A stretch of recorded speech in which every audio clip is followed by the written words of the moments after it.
સમાચાર વલસાડની ઉમરગામ જીઆઈડીસીમાં આવેલી એક કંપનીમાં ભીષણ આગ લાગી હતી। ગોલ કેન્ટીન વિસ્તારમાં આ આગ આવી હોવાની જાણકારી છે। સોમનાથ ઓર્થોકેર કંપનીમાં અચાનક આગ લાગતા દોડધામ મચી ગઈ હતી। આ કંપની પરિસરમાં મોટી માત્રામાં પ્લાસ્ટિકનો વેસ્ટનો જથ્થો સંગ્રહ કરેલો હતો।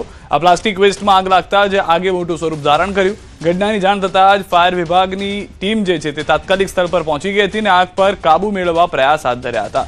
સદનસીબે આ ઘટનામાં કોઈ જાનહાનિ કે ઈજા થઈ નથી, પરંતુ આગ લાગવાનું કારણ પણ જાણી શકાયું નથી। આગ પણ ભયંકર જોવા મળી રહી છે। વધુ માહિતી ન્યૂઝ 18 સંવાદદાતા ભરત પાસેથી મેળવીશું। ભરત, શું હાલમાં પરિસ્થિતિ છે આગને લઈને? બિલકુલ સિદ્ધાર્થ છે, આગ પર અત્યારે કાબુ મેળવી લેવામાં આવ્યો છે અને ફાયર બ્રિગેડની ટીમોએ ભારે જહેમત બાદ આગ પર કાબુ મેળવ્યો છે। આથી એક મોટી દુર્ઘટના ટળી છે। જોકે જે વિસ્તારની અંદર એક કંપની આવેલી છે, વિસ્તારની આજુબાજુ અન્ય કંપનીઓ પણ આવેલી હતી। આથી આ કંપનીમાં લાગેલી આગને કારણે બાજુની કંપનીના કામદારો અને સંચાલકોના જીવ અદ્ધર થઈ ગયા હતા, પરંતુ ફાયર બ્રિગેડની ટીમે તાત્કાલિક ત્વરિતતાથી છે આગ પર કાબુ મેળવ્યો હતો। આથી એક મોટી દુર્ઘટના ટળી હતી અને લોકોએ રાહતનો શ્વાસ લીધો। તો ઘટનામાં કોઈ ઈજા કે જાનહાનિ નથી, પરંતુ આગનું કારણ જાણી શકાયું નથી। સિદ્ધાર્થ, આભાર સમગ્ર માહિતી બદલ ભરત। પાવાગઢ મંદિર પરિસરમાં હાર્ટ એટેકથી મહિલાનું મૃત્યુ થયું છે। વાપીથી પરિવાર સાથે આવેલા મહિલાએ તોડ્યો છે દમ। દર્શન કરતી વખતે મંદિર પરિસરમાં જ ઢળી પડ્યા હતા।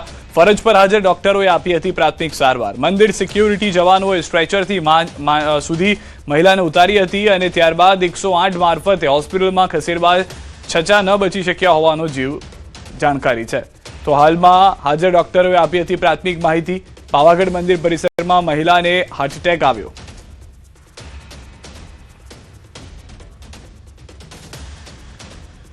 તાપીમાં ઉચ્છલ નીજર સ્ટેટ હાઈવે પર રાત્રિ દરમિયાન અકસ્માત સર્જાતા 3 યુવકોના કરુણ મોત થયા છે। નીજરના ગામડી ગામની સીમમાં સર્જાયો હતો ગંભીર અકસ્માત। 2 બાઇક સામસામે અથડાતા 3 યુવકોના કરુણ મોત થયા છે।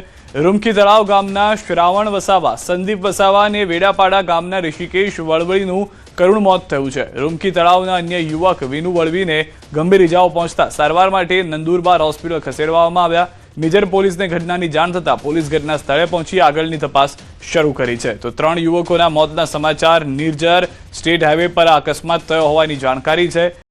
2 બાઇક સામસામે અથડાયા હતા। વધુ માહિતી ન્યૂઝ 18 સંવાદદાતા હેમંત પાસેથી મેળવીશું। હેમંત, સમગ્ર ઘટના શું ઘટી હતી, કઈ રીતની તપાસ થઈ રહી છે હાલમાં?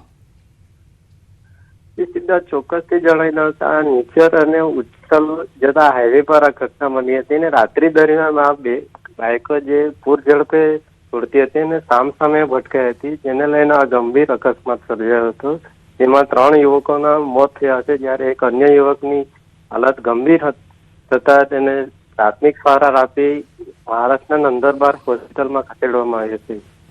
હાલ તો પોલીસ તપાસ કરી રહી છે। જી આભાર હેમંત, સમગ્ર માહિતી બદલ। તો પોલીસ તપાસ ચાલી રહી છે। એક યુવકની હજી પણ ક્રિટિકલ સિચ્યુએશન હોવાની જાણકારી મળી રહી છે। કચ્છના વાગડમાં ગમખ્વાર અકસ્માતમાં દંપતીનું મોત થયું છે। પ્રાગ પર રાપર રોડ પર કાર અને બાઇક વચ્ચે ટક્કર થઈ છે।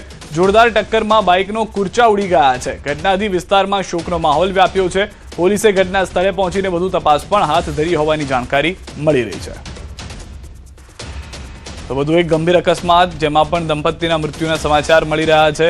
તો હાલમાં આ 2 ઘટનાઓ કે જેમાં 5 લોકોના મૃત્યુના સમાચાર છેલ્લા 24 કલાકની અંદર થવાની જાણકારી મળી રહી છે।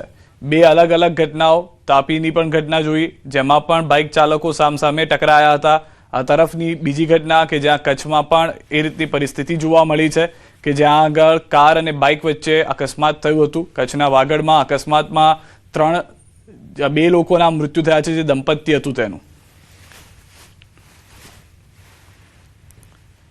તો હાલના જે દ્રશ્યો છે સ્પષ્ટ કરી રહ્યા છે કે કેટલો ગમખ્વાર અકસ્માત જે હતો તે હતો અને તેમાં પરિસ્થિતિ એ છે કે અકસ્માતમાં એક તરફ ગાડીનો કૂરચો બોલી જાય છે, આસપાસથી લોકો બચાવવા આવે છે, પરંતુ ત્યાં સુધીમાં મોડું થઈ ગયું હતું।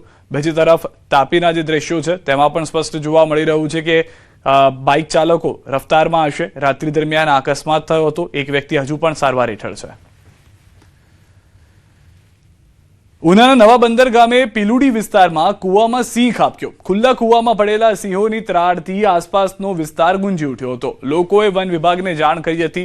જશાધાર વન વિભાગની રેસ્ક્યુ ટીમે સિંહનું રેસ્ક્યુ હાથ ધરી સિંહને જીવિત બહાર કાઢ્યો હતો। જોકે લોકોના ટોળા વધુ એકઠા થતા પોલીસનો ચુસ્ત બંદોબસ્ત વચ્ચે રેસ્ક્યુ કરાયું। સિંહે રેસ્ક્યુ દરમિયાન અનેક દોરીને દાંતોમાં ભરાવી તોડી નાખી હતી, જેના કારણે રેસ્ક્યુ ખૂબ મુશ્કેલી ભર્યું અને ધડક રહ્યું હતું.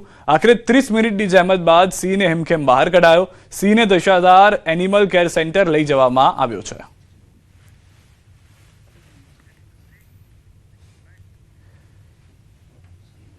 ભરૂચના સાંસદ મનસુખ વસાવાએ કરી છે મોટી જાહેરાત. મનસુખ વસાવા હવે આગામી 8મી ટર્મની ચૂંટણી નહીં લડે. યુવા કાર્યકરોને તક આપવા માટે ચૂંટણી ન લડવાનો નિર્ણય કર્યો છે. મારા પછી હવે નવું યુવા નેતૃત્વ તૈયાર થવું જોઈએ. સાંસદના નિવેદન બાદ ભરૂચના રાજકીય વર્તુળોમાં ભારે ચર્ચા થઈ ગઈ છે. ભરૂચ નર્મદા લોકસભા ક્ષેત્રના સાંસદ મનસુખ વસાવાએ મહત્વપૂર્ણ નિર્ણય જાહેર કર્યો. તેમણે જણાવ્યું કે તેઓ હવે આગામી સમયમાં 8મી ટર્મ માટે લોકસભાની ચૂંટણી નહીં લડે. મનસુખ વસાવાનું કહેવું છે કે હવે સમય આવી ગયો છે કે નવા અને યુવા કાર્યકરોને આગળ લાવવામાં આવે. તેમણે જણાવ્યું કે મારા પછી હવે યુવા કાર્યકરોને તૈયાર કરવા જોઈએ, જેથી હું હવે 8મી ચૂંટણી નહીં લડું. આ નિવેદન બાદ રાજકીય વર્તુળોમાં ચર્ચાઓ તેજ બની છે અને ભરૂચ નર્મદા બેઠક પર આગામી સમયમાં નવા નેતૃત્વ માટે માર્ગ ખુલતો જોવા મળી રહ્યો છે. આવનારા દિવસોમાં જે રાત દિવસ મારા માટે કાર્યકર્તા મહેનત કરે છે, આજે મને ખબર છે કે મને જીતાડવા માટે કાર્યકર્તાના આગેવાનો, પાર્ટીના ઘણા વરિષ્ઠ આગેવાનો સખત મહેનત કરે છે અને મને જીતાડે છે.